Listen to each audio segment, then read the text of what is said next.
your career path. So you end up teaching boxer-size classes in Boston to some of the locals up until the crew of notorious famed mobster Whitey Bulger pay you a visit. Tell me about how that was kind of a turning point for you. Well, the way that it worked was, what happened was, yes, I got involved with boxing, and there's a guy named Peter Welsh in Boston that I was partners with, a local fighter there. And what we did was we started this Get Kids Off the Street program.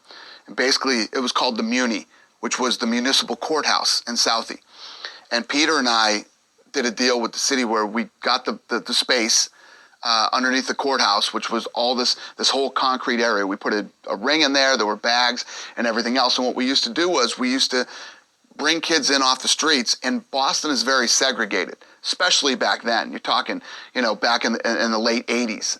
And we used to bring kids in from all the different areas to come in and box. And we wanted these kids to sort of get to meet each other and respect each other through boxing.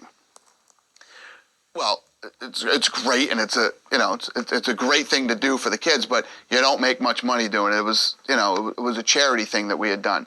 So to pay the bills, we used to bring in businessmen, housewives, whoever it was, and train them to box. And it was basically, we were like personal trainers, but you did boxing. And then through that, we started going out into the health clubs and teaching in the health clubs. And our classes became huge all throughout Boston. And while we were doing this, some people realized I was actually teaching in, I can't remember what it was called, but it's in the Boston Athletic Club. In the Boston Athletic Club, which is in South Boston. And one day I'm actually in there teaching a class, and these guys literally walk right into the middle of the class. So we need to talk to you.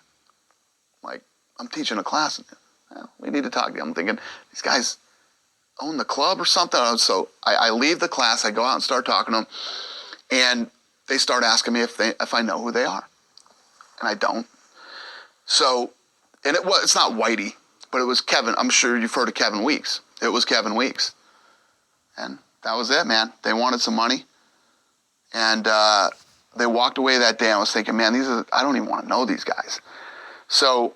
And you were somebody who was willing to pick a fight with somebody if need be, but this was kind of a whole other level. You'd have to be brain dead to pick a fight with these guys. Back in those days when I lived in Southie, I mean, the whole Whitey Bulger thing was huge. But it was like, I lived in Southie, and there were a lot of people, I'm sure, that dealt with Whitey and all that kind of stuff. I wasn't one of those people. I lived there. I never saw any of that stuff. You heard about stuff, but I had never seen any of that. This was the first time that any of this had ever been anywhere close to me. What do you do? I ignored them. I didn't do anything. I wasn't going out of my way to try to bump into them again or to do anything else. And then one day I was sitting in my apartment and I got a phone call. And they basically told me, we want the money. And I said, I don't have the money. It was $2,500, which was like $25,000 to me in those days. You know what I mean? Right. And they said, well, get it from your girlfriend. She doesn't have it. Well, get it from somebody. I'm like, yeah, well, you got till tomorrow.